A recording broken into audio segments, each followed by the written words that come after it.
Hashtag 8 கொடுப்பேன். Hashtag முக்கியம் தான், ஆனால் அதுக்கும் வியூஸ்க்கும் சம்மந்தம் இல்லை. பட் அதுக்கு ரிலேட்டடான ஆடியன்ஸ்க்கு ரீச் பண்ண ஹெல்ப் பண்ணும். டாபிக் 2 கொடுப்பேன். டாபிக் இன்ட்ரெஸ்டிங்காக இல்லைன்னா பீப்புள் ஸ்கிப் பண்ணிட்டு போயிடுவாங்க. ஸோ எங்கேஜிங்கான டாபிக்ஸாக சூஸ் பண்ணுங்கள். கேப்ஷன் 7 கொடுப்பேன். உங்கள் வீடியோவோட கான்செப்ட் புரியலன்னா அந்த கேப்ஷனை பார்த்தா தெரிஞ்சுப்பாங்க. ஸோ அதை கிளியராக கொடுக்கறது better.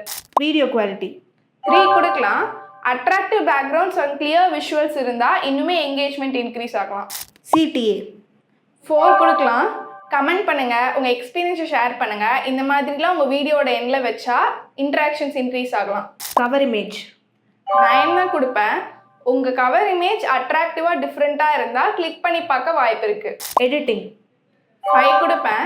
Clean edits, fast cuts இந்த மாதிரிலாம் வச்சா ஆடியன்ஸ்க்கு போர் அடிக்காமல் இருக்கும். மியூசிக் 6 கொடுப்பேன். சும்மா வீடியோஸை போஸ்ட் பண்ணாமல் அதுக்கு ட்ரெண்டிங்கான ஆடியோஸை ஆட் பண்ணிங்கன்னா இன்னுமே ரீச் ஆக வாய்ப்பு இருக்குது. ஹூக் இதுக்கு 1 கொடுப்பேன். இதுதான் மோஸ்ட் இம்பார்ட்டன்ட். ஃபர்ஸ்ட் 3 செகண்ட்ஸில் உங்கள் ஆடியன்ஸை அட்ராக்ட் பண்ணனா அவங்க ஸ்கிப் பண்ணிட்டு போயிடுவாங்க.